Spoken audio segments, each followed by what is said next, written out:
अस्सलाम वालेकुम नाज़रीन, तव्हां ॾिसी रहिया आहियो HR JDO न्यूज़ ऐं मां आहियां वज़ीर उन्नड़। ख़बर शामिल कयूं था काज़ी अहमद मां HR JDO न्यूज़ जे रिपोर्टर मोह बजूणू जी। काज़ी अहमद मी पीपल्स पार्टी जा अॻवान अॼु 24 ॾींहं वापदा हिस्को काज़ी अहमद जे SDO मखदूम मुदस्सिर ऐं एक्सन नवाब शाह इंसाफ बिरोही ख़िलाफ़ एहतजाजी बुख हड़ताल करे कैंप ते वेठल, जॾहिं त पाकिस्तान पीपल्स पार्टी जो को चूंडियल नुमाइंदो बि कैंप ते लड़ी बि न आयो। वधीक ॾिसूं था HR JDO न्यूज़ जो रिपोर्टर असां सां गॾु मौजूदु आहे मोह बजूणू जी। मोह कहिड़ा तफ़सील आहिनि? जी वज़ीर, काज़ी अहमद थाणे जे आॾो अॼु 24 ॾींहं अलामती बुख हड़ताल कैंप वहीद चांडियो जे सरबराही में ॾींहुं बुख हड़ताल खे थियो आहे, को नतीजो नथो निकिरे, उनजो छा सबबु आहे?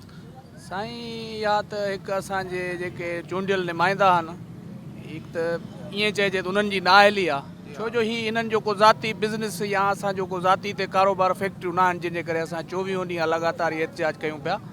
हीअ सॼो असां ग़रीब आवाम सां जेके नाजाइज़ थियनि पियूं वापडा अमले जे तरफ़ां, डिटेक्शनूं, नाजाइज़ बिल ऐं जेके चोरी जूं कुंडियूं रोज़ जेके पंहिंजे करता धरता माण्हू हिननि जा हर इलाइक़े में रखियल आहिनि, उहो सिस्टम उन्हनि जो हले पियो। पर करता धरता अच्छा उहे सरकारी वापडा वारा उहे था करनि या ॿिया प्राइवेट माण्हू? न साईं, हर इलाइक़े में हिननि जा पंहिंजा प्राइवेट माण्हू रखियल आहिनि, छो जो गवर्नमेंट जो माण्हू ज़ाहिरी करप्शन न कंदो, उन्हनि जा असुल में अंडरग्राउंड अहिड़ा माण्हू रखियल आहिनि सीक्रेटली, जेके उन्हनि खे हर महीने भत्ता वठी था ॾियनि। कुंडियुनि जा सिस्टम जेके उन्हनि जा रखियल आहिनि, भाई हीउ इलाइक़ो तुंहिंजे हथ में आहे, हितां रिकवरी तोखे करणी आहे, अहिड़ा उन्हनि जा खोड़ सारा माण्हू आहिनि हर इलाइक़े में, सिटी में, ॿाराड़ियुनि में, जिथे किथे ट्यूबवेल सिस्टम उन्हनि जा डायरेक्ट कनेक्शन हलनि पिया।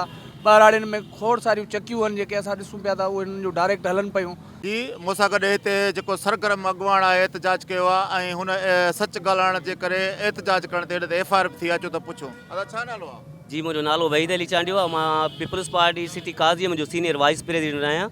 हीअ जेके 24 ॾींहं हिन कैंप खे मुसलसल हले पई, कैंप 24 ॾींहंनि ते मुश्तमिल आहे असांजी, ऐं हिन 24 ॾींहंनि में हिन नाहिल SDO मखदूम मुदस्सिर ऐं राशी ऐं करपट जेको एक्सन इंसाफ बिरोही जेको नवाब शाह में रहे थो, हुन जा जेके असां सां नाजाइज़ूं जेके हींअर कयूं आहिनि, हुन ते हिकिड़ो त मूं ते हिन हक़ ऐं सच घुरण ते मूं ते नाजाइज़ FIR कराई आहे। न मूं वटि बिजली जो मीटर आहे, न मूं वटि साईं मुंहिंजा को ॿी शइ आहे, न डायरेक्ट कनेक्शन आहे, मूं वटि पंहिंजो सोलर सिस्टम घर में आहे। उन जे बावजूद बि हिन पंहिंजी ज़ातियात जे करे पंहिंजो बदिले वठण लाइ हक़ घुरण ते जेको आहे हुन मूं ते FIR कराई।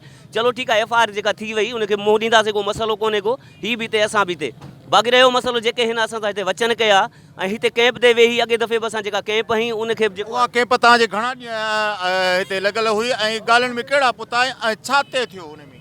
अच्छा, उन कैंप खे असांखे तक़रीबन 6 ॾींहं ते एक्सन इंसाफ बिरोही पहुतो असां वटि, हिते अचे मेड़ करे वेही रहियो त भई मां बीमार माण्हू आहियां, ब्लड प्रेशर जो मरीज़ आहियां, मूंखे हेपाटाइटिस B C वग़ैरह जेके मर्ज़ आहिनि वॾनि माण्हुनि खे, राशी माण्हुनि खे जेके थींदियूं आहिनि, उहे सभु खणी असांखे ॿुधाई, रोई वेही रहियो त भई महिरबानी करे मुंहिंजी इज़त कयो ऐं तव्हांजा जेके मुतालबा आहिनि उहे मां मञा थो। उन मुतालबनि में पहिरीं ॻाल्हि हुई 1 पॉइंट जी, 1 पॉइंट न चई मां ख़तमु न कंदुसि, ख़तमु इन हिसाब सां कंदुसि उते मां 25 जा ट्रांसफार्मर ॾींदुसि, जेका 1 पॉइंट आहे उहा वेझो करे घरनि ते ॾींदुसि। असांजो ठीकु आहे, इहा बि असांखे जी रिलीफ मिले, जे मिले जिते भला 50,000 जी तार ॾिजे त 10,000 जी तार ईंदी घर ते, उहो मसइलो बि असां हुनखे ठीकु आहे। बाक़ी डिडक्शन हुजे, डिडक्शन जो मसइलो बि थींदो, उहे डिडक्शन जा बिल बि असां हुनखे ॾिना, पाण सां खणी अॼु ताईं हुनजी का असांखे मोट न मिली। उन खां पोइ जेके हिन नाजाइज़ बिल वधाया माण्हुनि ते, जिन ते 200 रुपया बिल आहे उन ते 60,000 रुपया डिडक्शन आहे, उहा बि हिनखे असां चई, उहा बि चई मां ख़तमु कयां थो। उहा बि ॻाल्हियुनि ते को अमल थियो न साईं, ॻाल्हियूं ई रहिजी वियूं, कूड़ो आहे, राशी आहे, करपट आहे। मां चवां थो अहिड़ो को कूड़ो ऑफिसर जेको आहे इंसाफ बिरोही जहिड़ो को बि हिन ज़िले असांजे डिवीज़न में न थींदो,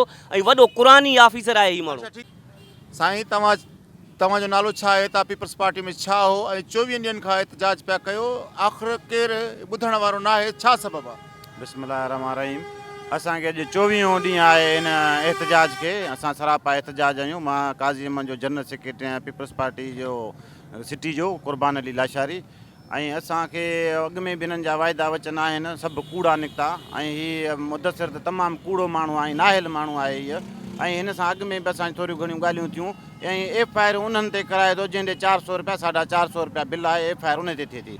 ऐं जिन्हनि ॾे लखें रुपया बिल आहे, जेके चोरी ॿारीनि था, उन्हनि ते FIR बि न आहे, उन्हनि खां पुछणो बि न आहे, उन्हनि खां सिर्फ़ु रिश्वत वठणी आहे, 7-8 हज़ार रुपया 10,000 रुपया उन्हनि खां मंथली वठणी आहे, ऐं उहे शयूं वरी माना जेको आहे उन्हनि जूं चालू करणियूं आहिनि। हाणे अॻु में बि हिन अहिड़ो कमु कयो हिकिड़ो, जंहिंमें जेको आहे हिननि बोगस मीटर पकड़ियो, उन मीटर खे त वरी हिननि लाहे बि आया, तारूं बि खणां, हुन 7,000 रुपया ॾिनो, वरी उहो ई मीटर साॻी जॻह ते लॻी वियो। हिननि जो कमु इहो ई आहे त जेको आहे सो हिननि आवाम सां ज़ुल्म करे छॾियो आहे ऐं जेको आहे डिटेक्शन जो तमामु घणो माना हिननि वेल करे छॾियो आहे ऐं डिटेक्शन बि अहिड़े हिसाब सां ई थी वञे जीअं 8,000 पिला त उनजे मथां 60,000 रुपया जेको आहे सो हिननि जी डिटेक्शन लॻे थी। जी कैंप खे 24 ॾींहं आहे। 24 ॾींहं में SDO मुसलसिल मूंखे त उहो पंहिंजो को सरकारी नुमाइंदो त नथो लॻे, मूंखे उहो को सियासतदान थो लॻे या उहो को गुंडो थो लॻे, को बदमाश थो लॻे जेको मुसलसिल असांखे धमकियूं दाबा FIR कूड़ियुनि जूं ॾिए थो ऐं असांखे इहे चए थो भई कैंप ख़तमु कयो न त मां तव्हां ते FIR कंदुसि। अॼु 24 ॾींहं मुसलसल तव्हां कहिड़े नाजाइज़ इहो जेके हिस्को वारनि जो आहिनि उन जे ख़िलाफ़ वेठा आहियो? हिस्को जी नाजाइज़ुनि में पहिरें नंबर ते त असांजे इहो ई मुतालबो आहे त जेका हिन 1 पॉइंट कराई आहे पहिरीं जेको महिमान SDO हो उन जे ख़िलाफ़ु असां कैंप ई जंहिंमें एक्शन आयो इंसाफ़ ब्यूरो उन असां सां इहे मुआइदा कया त भई तव्हांजो जेके बि मुतालबा आहिनि चारई मुतालबा जंहिंमें पहिरियों नंबर 1 पॉइंट हुई ऐं ॿिए नंबर ते असांजो जेके इज़ाफ़ी डिटेक्शनूं ग़रीबनि ते लॻनि थियूं उहे हुयूं। 3 नंबर ते जेके भई पंहिंजो वाधू बिल मोकिलींदा ऐं लोड शेडिंग जो शेड्यूल असां हुनखे चयो त असांखे ॾिजाए। उहे 3 मुतालबा असां सां फैक्ट करे वियो आहे, ॻाल्हायो आहे, जंहिंजा वीडियो असां वटि पिया आहिनि, जंहिंजा लिखत में असां वटि हुनजी लिखत पई आहे। इन 3 मुतालबनि मां हू हिकिड़ो बि हींअर मञण लाइ तयारु न आहे। इहे जेके मुतालबा हुन सां तइ थिया उहे किथे थिया ऐं उनखे केतिरो अर्सो थियो आहे? उनखे तक़रीबन 3-4 महीना थी विया आहिनि। जीअं महिमान SDO आयो जंहिं टाइम पहिरीं हो हिते उन सां असांजा जेके मुतालबा सभु ॻाल्हियूं हिन कैंप ते हर शइ हिन कैंप ते थियूं, उन जा वीडियो मौजूदु आहिनि, उन जे नुमाइंदनि जेके लाइव उन जूं ॻाल्हियूं हलायूं उहे सभु मौजूदु आहिनि। ऐं हाणे 1 पॉइंट हू चए थो 1 पॉइंट छो ख़तमु कयां, चोरी थींदी। अरे भई 50 तारूं हिकिड़ी तार सां गॾु अचनि थियूं, ख़ुदा न ख़ास्ता सुभाणे को वॾो कंहिं जानी नुक़सान जो ख़तरो थिए उन खां पोइ तव्हां उन शइ जो एक्शन वठो। हिते वेठा रहिया आहिनि, हिननि सां तफ़सीली ॻाल्हि ॿोल कई अथऊं। हीअ था चवनि असांजा हौसला बुलंद आहिनि ऐं असां जेके 24 ॾींहंनि खां असांजो एहतजाज आहे, अगरि असांखे इंसाफ़ न मिलियो ऐं SDO ऐं ॿियनि करप्ट अमले ते कार्रवाई न थी त असांजो एहतजाज ऐं अॻिते ॿियो लाइ अमल जारी रहंदो। कैमरामैन गुलबार कोरी सां गॾु मोहब जुणू, काज़ी अहमद।